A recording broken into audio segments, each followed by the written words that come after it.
Ya, chiquillos. Bien, vamos a retomar la clase de medios de contraste. Vamos a hacer como un refresh de lo que vimos en medios de contraste porque tenemos que entrar a la parte más crítica, que es lo que quedó pendiente de la última clase antes de la solemne, ¿ya? Esta tablita, ¿qué significaba esta tablita, chiquillos? ¿Qué significaban todos estos colores? La función renal, ¿cierto? ¿Y qué indicaban los estadios más bajos? O sea, la función renal más baja, que efectivamente hay una falla renal. ¿Y cómo yo calculo la función renal de un paciente? Con la creatinina, edad, sexo, peso, ¿cierto? Y condiciones mórbidas preexistentes del paciente, ¿cierto? ¿A través de qué fórmula calculábamos eso? La Cocorocó, ¿cierto? La Cocoro, ¿cierto? Y les sugiero, yo no les comenté la semana pasada, el cálculo matemático no se los voy a pedir jamás, ni yo lo hago ni lo van a hacer ustedes. Entonces, hay muchas aplicaciones en la app Android o Mac o los que tengan iPhone que pueden descargar, le ponen TFG o función renal o cualquier homólogo a esas frases y ustedes lo descargan. ¿Por qué? Porque cuando estén en internado, adivinen qué les van a mandar a hacer. Pues, a calcular la función renal. Entonces, para que no anden calculando la mano, tengan su aplicación a mano porque no es necesario la matemática en ese horario, ¿ya? Bien, entonces, ¿qué pasaba cuando nosotros nos encontrábamos en este estadio, en el estadio amarillo, cuando me raya esta cosa? Hay que tener cuidado. Hay dos medios de contraste que son críticos. ¿Cuáles son? El gadolinio y el yodo. ¿Cuál es el más densito, así como los efectos más críticos? ¿El yodo o el gado? El yodo o el gado. Voy a hacer de nuevo la pregunta. ¿Qué medio de contraste produce mayores efectos adversos al paciente? El yodo, lejos, ¿cierto? Porque el yodo, ¿qué genera habitualmente? Que lo habíamos visto la última clase. Calor, ganas de hacer pipí, ¿qué más? Me tengo que poner bonita para la clase. Sabor metálico, ¿cierto? Ardor en la garganta. Y en el caso más extremo, ¿qué puede pasar? Un shock, lo más crítico, pero antes del shock, ¿qué puede pasar? Alergia, ¿cierto? Entonces hay que tener algunas consideraciones para evitar esos escenarios. ¿Cuáles eran? Habían ciertos criterios médicos que hay que tener presente al momento de entrevistar a un paciente. ¿Por qué? Porque habían algunas cositas que hay que tener, a ver si cerca no, el data, ojo chiquillos, porque en la clase se veía normal. Hay algunas patologías que tenemos que conocer previamente al paciente porque pueden ser factores que pueden inducir todos estos efectos adversos que habíamos comentado. Dentro de ellos, las lesiones renales. ¿Por qué las lesiones renales son críticas cuando tengo que inyectar contraste? Porque efectivamente por ahí tiene que salir en medio de contraste. Pues entonces, si hay una lesión, ¿va a filtrar bien o va a filtrar mal en medio de contraste? Va a filtrar mal, ¿cierto? Otra cosa que habíamos dicho era las nefropatías diabéticas. ¿Por qué los pacientes con diabetes tenemos que tomar atención? Por la metformina. ¿Y qué habíamos dicho de la metformina? Que sobrecarga el sistema renal porque es nefrotóxico ese fármaco. Al igual que el medio de contraste, la metformina que se vende así libremente en las farmacias también es nefrotóxica, hay que tener cuidado con ella. Otra cosa que habíamos dicho es que los pacientes que generan conflictos también pueden tener falla cardíaca congestiva. ¿Qué involucra que un paciente tenga una falla cardíaca y además congestiva? ¿A qué se refiere congestiva? A que acumula líquido en el proceso cardíaco, sobre todo cuando está en estrés cardíaco. Y un corazón con líquido es complicado, chiquillos. ¿Por qué a nivel cardíaco es conflicto a nivel renal? ¿Qué es lo que filtra el riñón finalmente? La sangre, pues, ¿y la sangre quién la bombea? El corazón. Entonces, ¿habrá relación entre lo que le pasa al corazón con los riñones?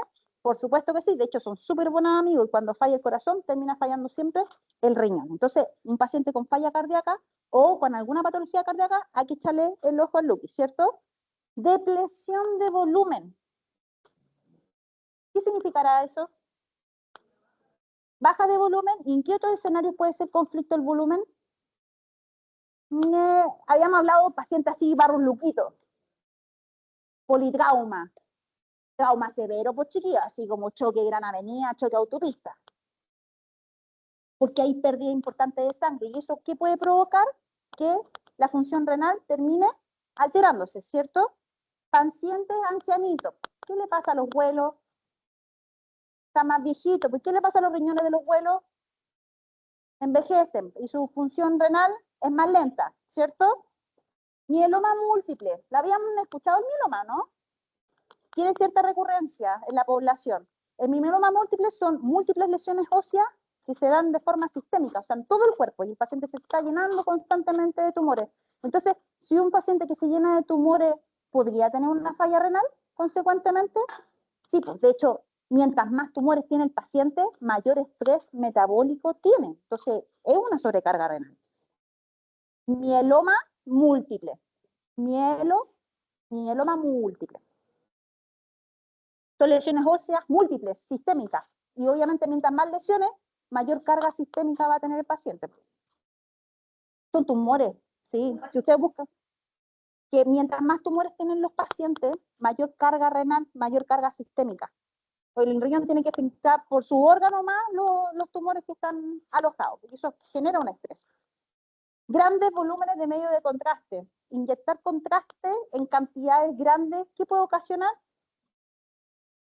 Una intoxicación, una nefrotoxicidad evidente. O sea, si en vez de inyectarle 50, inyectan 100, obviamente el paciente va a tener más efecto adverso por los 100, ¿cierto? Y los AINES. ¿Ubican los AINES? ¿Sí? Son súper conocidos, o sea, el nombre es técnico, pero son los famosos antiinflamatorios, ¿cierto? Los antiinflamatorios. ¿Cuál es el problema de tomar tanto antiinflamatorio? Así como dulce, hay pacientes que consumen antiinflamatorios, pero como pan de cada día. De hecho, son precursores de fallas hepáticas, y si el hígado falla, ¿fallará el riñón también? Sí, pues si son amigos también. Entonces, hay que tener cuidado con estos pacientes. Entonces, cuando vamos escuchando la historia de los pacientes, hay que tomar atención a todas estas cositas: falla cardíaca, diabetes. O sea, en el fondo, un paciente con hipertensión es problema, un paciente con diabetes es problema, un paciente con asma es problema, un paciente con antecedentes traumáticos es problema, un paciente abuelo es problema, y un paciente pediátrico es problema. Ya tenemos al menos 6 preguntas básicas para hacer un paciente. Todo es problema. Nadie se va a la casa porque es un problema. Bien, entonces habíamos dicho que estos pacientes sí o sí hay que pedirle examen de creatinina. ¿A qué paciente le vamos a pedir examen de CREA? Sobre 60 años, ¿cierto? Los pacientes que estén en diálisis. ¿Qué significa que estén en diálisis? ¿Qué es la diálisis?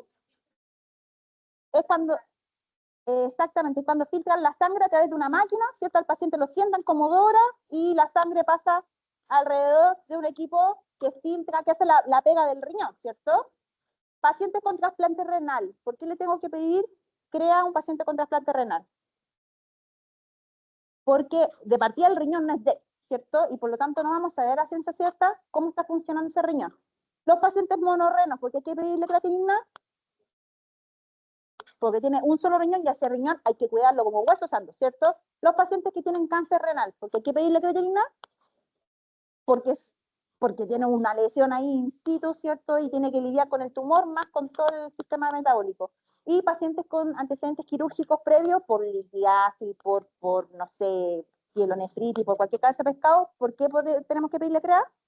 Porque una cirugía genera un estrés inflamatorio en el cuerpo y eso puede ocasionar falla renal también, ¿ya? Entonces ya vamos viendo que en el fondo todos los pacientes que tienen problemas cardíacos, los problemas renales, ¿cierto? Y antecedentes de diabetes, son tema para nosotros. Bien, dígame.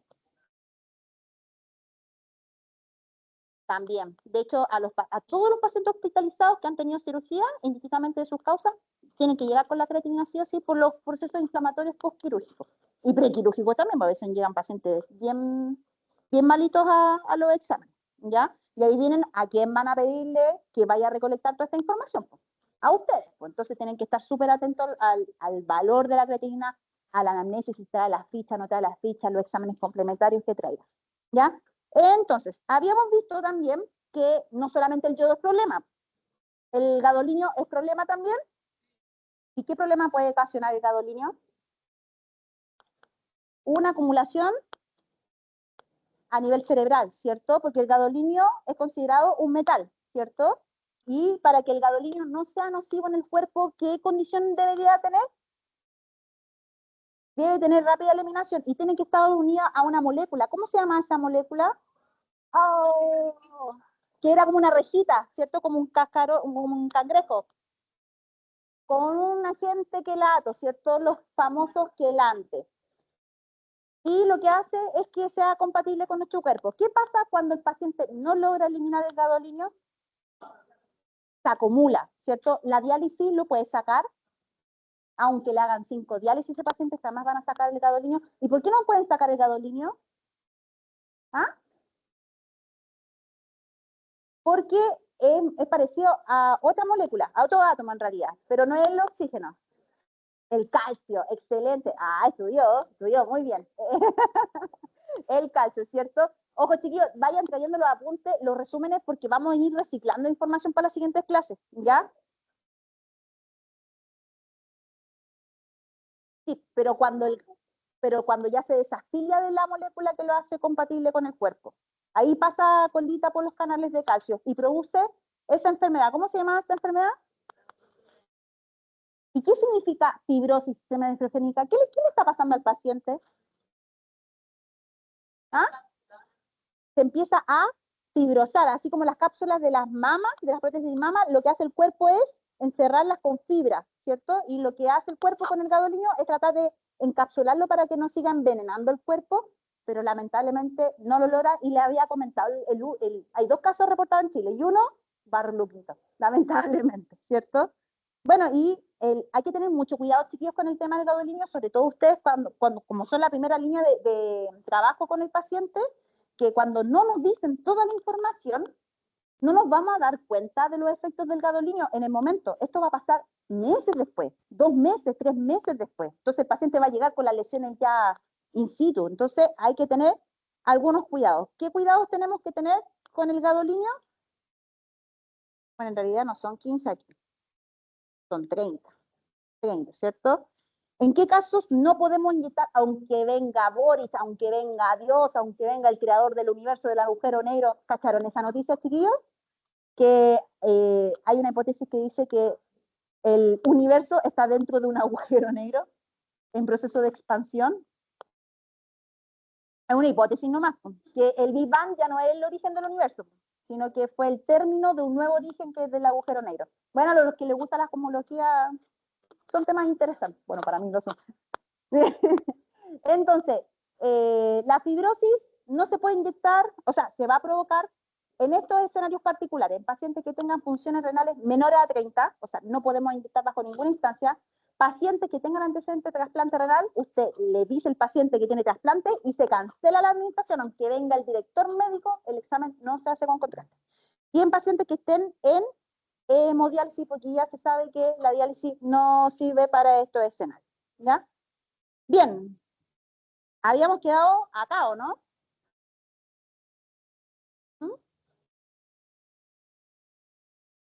Del quilate, del quilante o quilato es una molécula que hace que las moléculas que son no compatibles con el cuerpo se hagan compatibles con el cuerpo, con el gadolinio. Exactamente, porque el gadolinio es un metal y el metal es tóxico. Entonces, con el quelante se logra que no sea tóxico para el cuerpo. Por eso necesita un tiempo determinado para que salga del cuerpo. ¿Cuánto tiempo tiene que tardar como máximo para que se elimine del cuerpo? De 4 a 6 horas, que es lo que se demora cualquier persona, ¿cierto? Con una función renal normal. Bien, habíamos quedado hasta esta parte, ¿no? Pero yo creo que un poquito más, ¿o no? Habíamos visto los síntomas, sí, que era calor, deseos de orinar, más sabor en la boca. ¿Eso para el yodo del gadolinio o solo para el yodo? Solo para el yodo. ¿Y el gadolinio produce efecto adverso? No. ¿Qué sensación produce habitualmente el gadolinio? Algo heladito, solamente como si estuviera pasando el suero. Casi no produce ningún efecto adverso. Bien, ¿qué pasaba en el caso de las pacientes embarazadas? No se puede. El yodo no se puede, o el yodo del gadolino no se puede, o ninguno de los dos no se puede. Ninguno de los dos se puede, ¿cierto? ¿Y por qué no se puede? Porque pasa la barrera placentaria. Muy bien. Y en el caso de los neonatos, ¿qué pasa? Tiene los riñones inmaduros, ¿cierto? Entonces, cuando nos llega un paciente neonato, indistintamente si tiene la CREA o no, hay que evaluar si realmente lo necesita. Y quedamos hasta acá, ¿o no? Sí, hasta ahí habíamos llegado, ¿cierto? A las famosas extravasaciones, que las pasé rapidito, pero siento como que pasó fugaz, ¿cierto? ¿Qué es lo que es la extravasación? Exactamente, es el escape extravascular del medio de contraste. Y habitualmente, ¿por qué se produce? Y si lo tenemos que decir técnicamente, si se lo tenemos que decir a tu colega, más técnico, más técnico, más técnico, más. ¿Cómo se le puede decir cuando yo hice algo mal a nivel médico? Más técnico. Eh, mala praxis. Mala praxis. Es una praxis deficiente procedimental, ¿cierto? Que lo que hace es que, indistintamente de la causa de la práctica, no logra que la bránula quede dentro del lumen intravascular, ¿cierto? Dentro del vaso de interés. Por lo tanto, aquí tenemos que entrar a otro punto, que era el tema de las bránulas.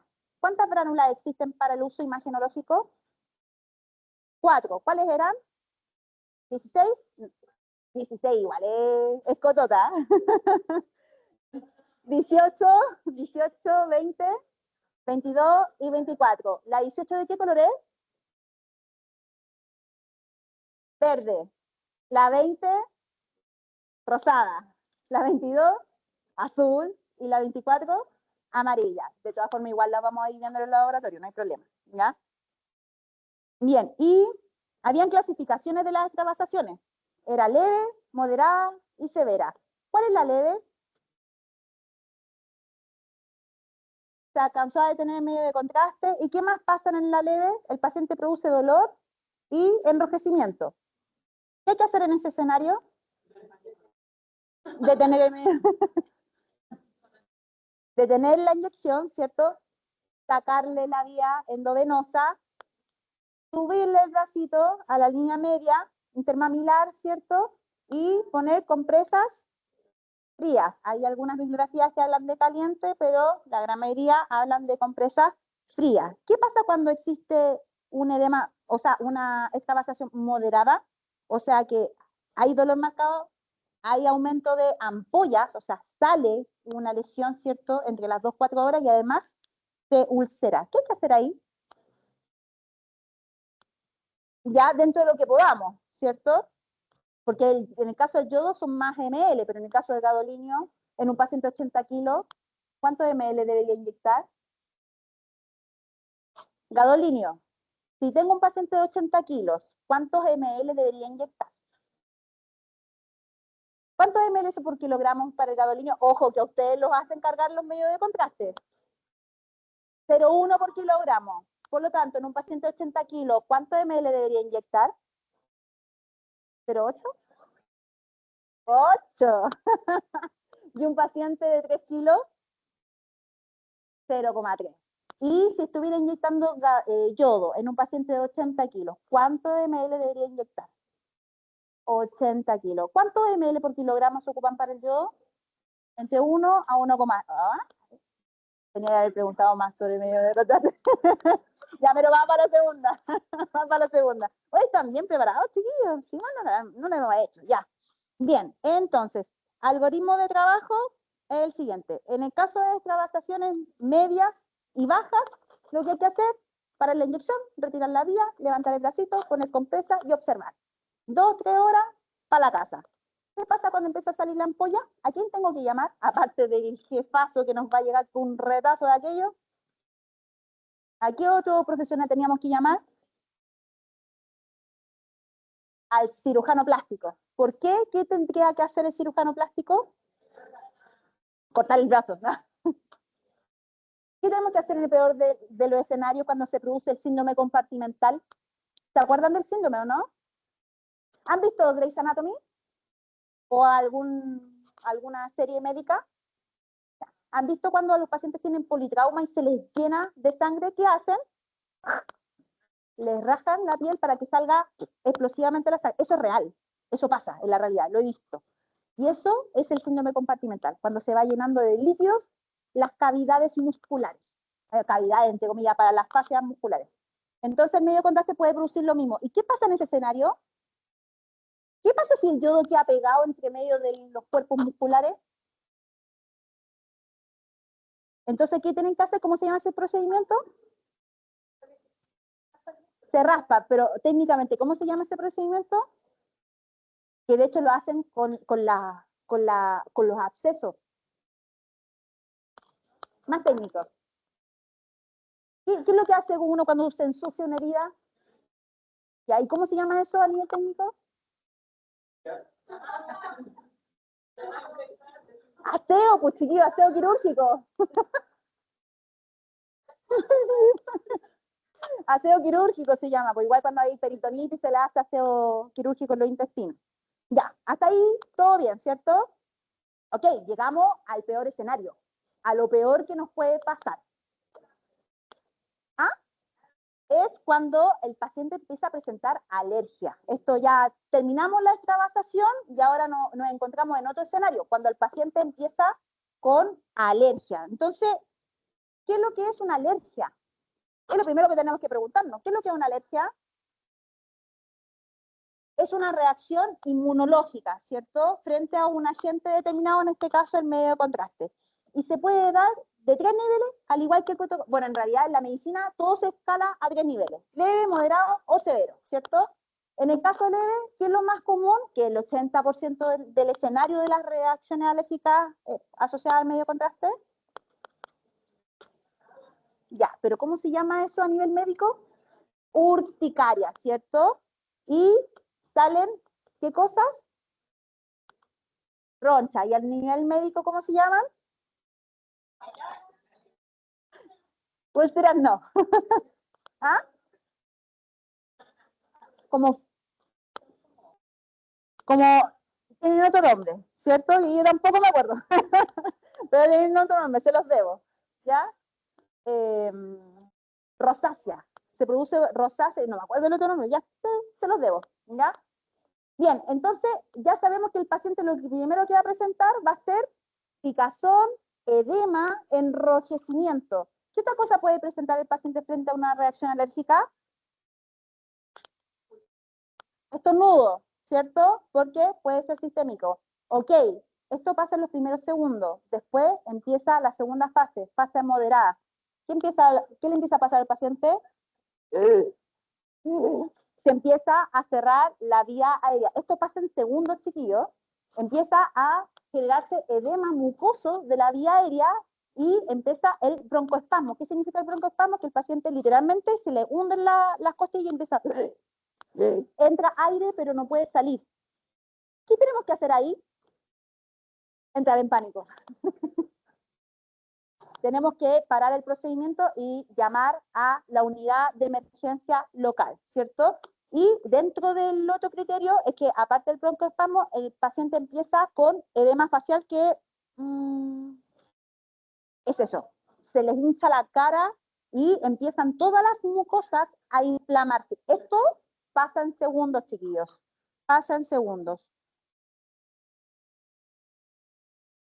Edema facial, edema facial. De moderada, ahora vamos a severa. Vamos camino a la severa. Entonces, el moderado entra solamente hasta el edema facial, o sea, ya tenemos una obstrucción parcial. Y ya el severo, ¿cuál será el severo? Shock anafiláctico. ¿Y qué significa el shock anafiláctico?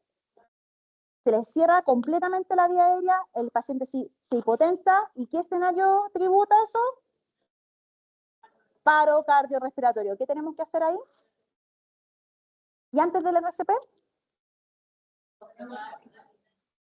¿Y antes de eso? Antes de eso, llamar. Ya hay un código asociado, ¿cómo se llama? El código azul, pues chiquillo, que es un código universal.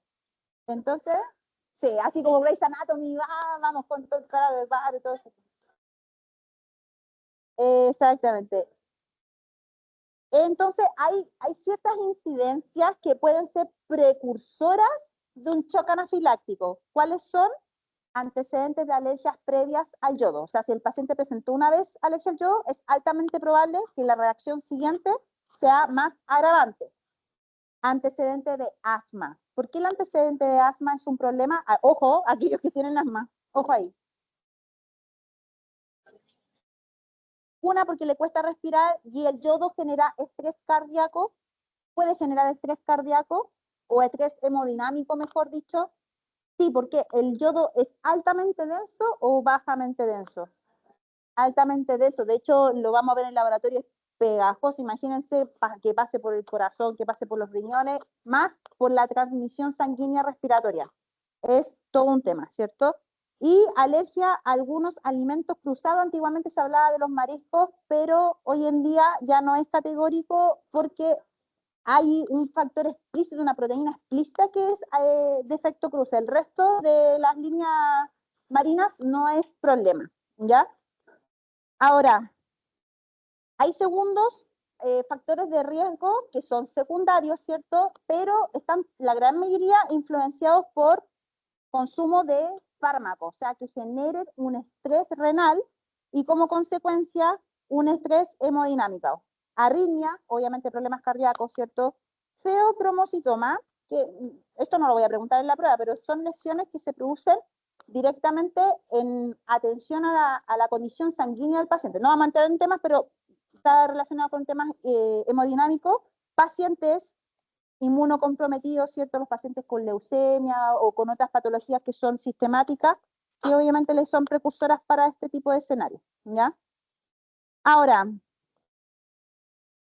¿cuáles son los signos iniciales de una reacción alérgica? Son estos, chiquillos. El paciente, cuando empiece con alergia, empiece con urticaria, lo primero que tenemos que hacer es levantarle la proteína, porque la gran mayoría de las lesiones, ay, lo tengo en la punta de la lengua. Se me olvidó. Ya, pero las lesiones rosáceas que ustedes están viendo acá, la gran mayoría de las veces aparecen en la región tóraco-abdominal. Entonces hay que revisarle el pechito, la guatita y la espalda, ¿ya? Porque a medida que pasan los segundos se empieza a llenar el componente periférico, pero siempre parte de central a periférico. Si ustedes ven eso, tenemos que accionar rápidamente. ¿Por qué? Porque podemos pasar al segundo escenario de gravedad, que es la inflamación de la vía aérea, y ahí el panizo, ahí literalmente se nos pone negro el partido. ¿Por qué? Porque si al paciente se le ocluye la vía aérea completa, no tenemos forma de entrar hasta que el médico entre por una crateotomía, ¿cierto? Entonces hay que activar código azul antes de entrar a este escenario. Y bueno, el escenario crítico es el shock anafiláctico. Por lo tanto, tenemos que conocer los medicamentos que pueden revertir parcial o totalmente este evento. Para ello, ¿qué vamos a ocupar si está haciendo una alergia el paciente? ¿Qué medicamentos habitualmente nos dan para la alergia? Antihistamínicos, ¿cierto? ¿Y qué otro medicamento más? Corticoides. Entonces, nosotros vamos a ocupar habitualmente clorferamina, ¿cierto? Y prednisona, que la prednisona es el corticoide, en determinadas ventanas de tiempo, así como cuando nos dan cierta medicación cada 2 horas, acá también las vamos a hacer. Sobre todo en aquellos pacientes que tengan antecedentes previos de alergia. Estas datas de tiempo varían un poquito de un centro a otro, pero en general se dan 12 horas antes, 8 horas antes, 1 hora antes. Bueno, aquí hablan de 13, 7, 1, pero en general andan en esos rangos, ¿ya? La prednisona, ¿por qué? Porque tiene que preparar el cuerpo antes de recibir este medio de contacto que va a generar alergia, y la clorferamina se da 1 hora antes. Además, dígame, los que tienen antecedentes ya previos, o sea, si un paciente tiene alergia al yodo y necesita inminentemente la administración del medio de contraste, se le prepara antes. Estas indicaciones se le dan antes al paciente, de manera de poder preparar el cuerpo para recibir esta agente que va a causar medio de contraste, ¿cierto? ¿Qué pasa cuando no sabemos que tiene alergia y presenta la alergia? hay un solo medicamento que estamos autorizados a manejar, que es la clorfenamina. Entonces, como es el único medicamento, porque los corticoides, la hidrocortisona, que es el segundo medicamento que vamos a ver un ratito más, que se puede manipular, solamente tiene autorización el médico de ocupar la hidrocortisona. Cuando nos encontramos con un paciente que no sabemos que tiene alergia y presenta la alergia, ¿ya? Esta premedicación es cuando conocemos que el paciente presenta alergia o efectos cruces de alergia, ¿ya? Esto para el yodo como para el gadolino, aunque las alergias, la incidencia de alergia sea más con yodo que con gadolino. De hecho, la incidencia de alergia del yodo es de un 10%, 8%, y del gadolino es de 0,1 a 0,2 de toda la población que se administra medio de contraste. Entonces el gadolino es muy raro que genere alergia, pero el yodo es ciertamente común. Entonces cuando no sabemos que el paciente tiene alergia y presenta la alergia, el único medicamento autorizado que estamos, para la redundancia, autorizado a administrar es la clorfenamina.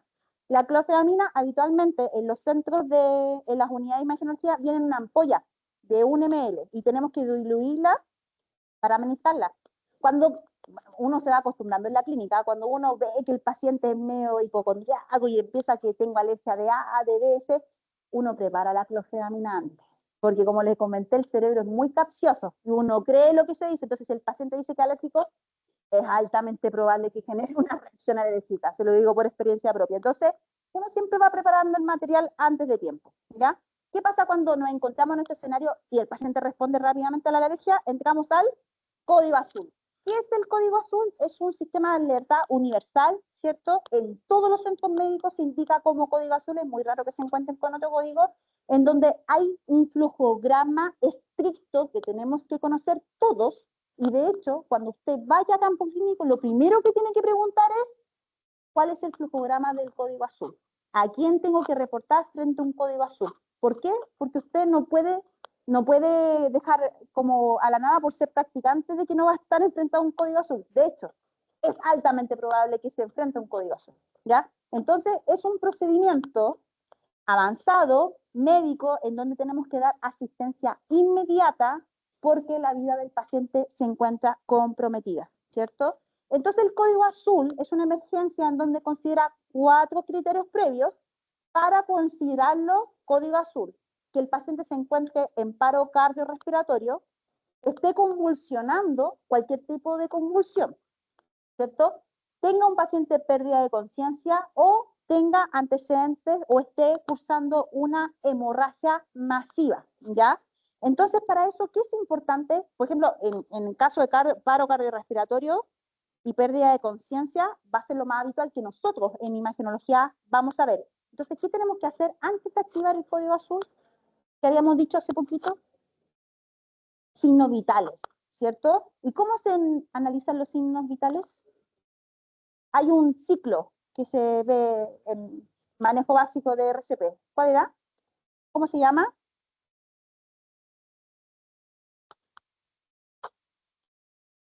Se llama MES. ¿Qué significa MES? Mirar, escuchar y sentir. Mirar si se está moviendo la caja torácica. Mirar si el paciente efectivamente está generando un movimiento respiratorio. Escuchar, acercarse al paciente y verificar si se encuentra generando la inhalación y la exhalación. Y sentir, poner la manito o poner la carita, ¿cierto?, cerca del tórax para verificar si efectivamente hay pulso cardíaco. Hay además que tomarle el pulso. Si no siento pulso, ¿de qué arteria tenemos acá? Que tenemos que sentirle el pulso. ¿Cómo se llama esta arteria? La arteria carótida. Es una de las arterias más importantes. Si no siento pulso acá, ¿dónde me puedo ir? A la mano, ¿cierto? Voy a tomar pulso en esta zona. ¿Cómo se llama esta arteria que pasa acá? Radial, ¿cierto? Y en los pacientes pediátricos, ¿dónde tengo que tomar el pulso? En la región inguinal, ¿cierto? En la arteria ilíaca. Entonces, esos son 3 puntos importantes para tomar pulso. Ok, el paciente no tiene pulso y no está viendo que respira. ¿Cuál es el proceder? Tirarme las mechas y llamar al jefe. Y activar el código azul. ¿Cómo se activa el código azul?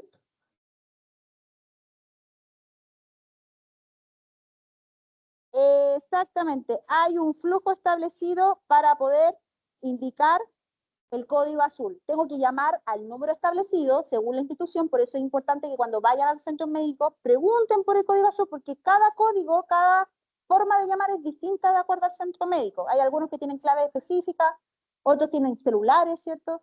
Va a depender del centro médico. Pero cuando usted activa el código azul, ¿qué tiene que indicar? ¿Quién soy? ¿Dónde estoy? ¿Y qué está pasando? ¿Quién soy? Yo soy Miriam Durán, tecnólogo médico, estoy en la unidad de imagenología, tomografía computada, acabo de hacer un paciente con administración de medio contraste, cayó en paro cardiorrespiratorio. Y se acaba la llamada, son 30 segundos. ¿Ah? Ah, género, sí pues. Le da género y se acabó. 30 segundos es todo lo que debería durar la llamada. Y ahí procedo a maniobras de RCP. ¿Qué indica la norma nacional respecto a reanimación básica de RCP? ¿Cuántas compresiones son por cada ventilación? 30 es a 2, ¿cierto? ¿Y cuántos ciclos tienen que pasar antes de verificar siguiente? Todo de nuevo, ¿cuánto deberían durar las compresiones? ¿Un minuto? Menos de un minuto. Habitualmente como 40 segundos. Hay una canción que se relaciona con la reanimación, ¿cierto? Bueno, en realidad hay varias, pero eso debería durar aproximadamente entre 40 a 60 segundos. Por lo tanto, el ciclo completo deberían ser 5 ciclos antes de tomar el siguiente pulso. ¿A qué me refiero con siguiente pulso? Verificar si el paciente 5 ciclos, que en total deberían hacer 2 minutos y medio. Exactamente, 30 a 12. En el fondo se ve largo, pero no es tan largo, porque al momento de reanimar, cada 30 pulsaciones no deberían durar más de 40 segundos. ¿Ya? A los 2 minutos y medio, si no cumple todos los ciclos, a los 2 minutos y medio, alguien debería estar tomando el tiempo y verificar signos vitales. Ok, no hay signos. ¿Qué debo seguir? Seguir reanimación. ¿Hasta cuándo? Hasta que llegue avanzada. Si tengo el DEA, ¿qué tengo que hacer? Usarlo. ¿Cómo se usa un DEA? ¿Ya? ¿Y el parche dónde va? Uno al medio y el otro en el lado de derecho o izquierdo. Izquierdo. En el caso de las mujeres, ¿qué tengo que hacer? Sacarle la ropa interior. ¿Por qué? Porque los sostenes, ¿qué es lo que tienen? Hierro, y eso puede generar una alternancia en la corriente. Sí, entonces habitualmente, bueno, los que son paramédicos, conocen gente paramédico, andan siempre con tijeras para cortar la ropa. Entonces, si el paciente no se le puede levantar la polerita, hay que entrar directamente a cortar, ¿cierto? Los chicos de TAC habitualmente siempre andan casi como estilo paramédico, con las pinzas, ¿cierto? Con las pinzas Kelly, con todo este elemento, porque saben que pueden estar al peor escenario, ¿cierto? Entonces, cuando estamos en una paciente femenina, tenemos que levantar sostén, polera y dejarle el pechito abierto. En pacientes masculinos, la pura polera. ¿Y cuál es el conflicto de los pacientes masculinos? La vellosidad, ¿cierto? Porque no hay tanta adherencia. Entonces, el flujograma es el siguiente. Revisa el paciente, ¿cierto? Llama para indicar código azul, ¿cierto? Inicia reanimación. Si tiene un DEA, dispara. Si no tiene el DEA, espera hasta que llegue avanzada. Y después, cuando tenemos que dar el reporte, ¿qué tenemos que decirle del paciente?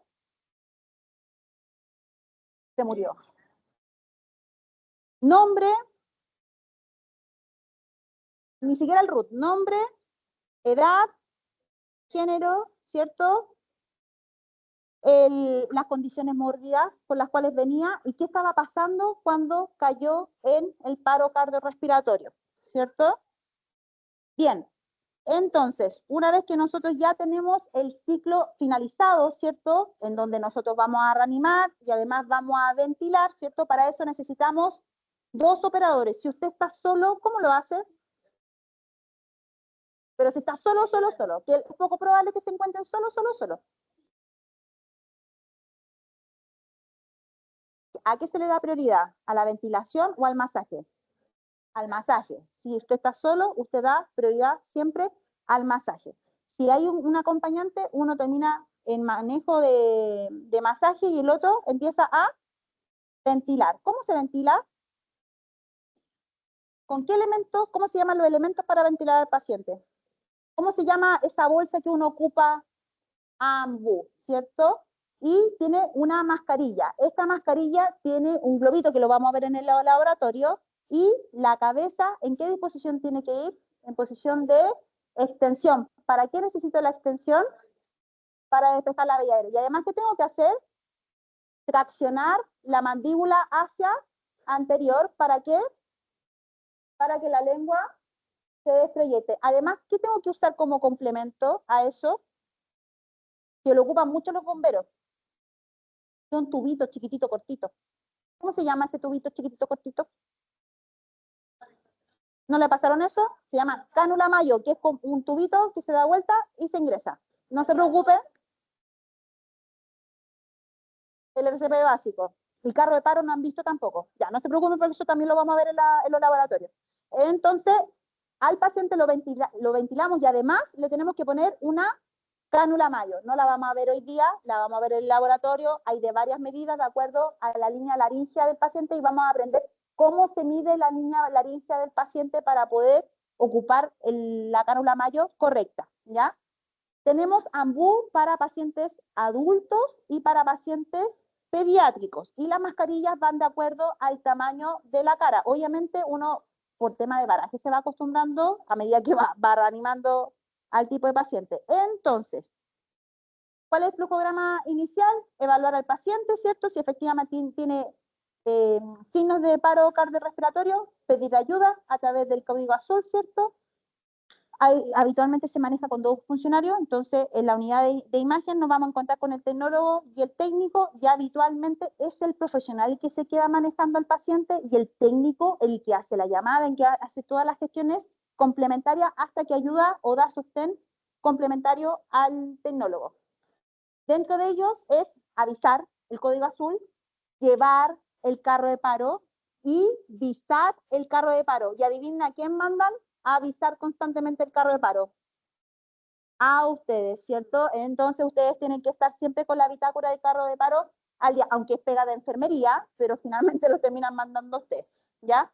Y una vez que nosotros terminamos el carro de paro, o sea, la reanimación cardiopulmonar, tenemos que indicar nombre, género, ¿cierto? Edad, qué pasó antes de llegar al carro de paro y las condiciones mórbidas del paciente, si hipertenso, diabético, lo más probable es que lo dejen hospitalizado, ¿ya? Eso. ¿Alguna duda, consulta?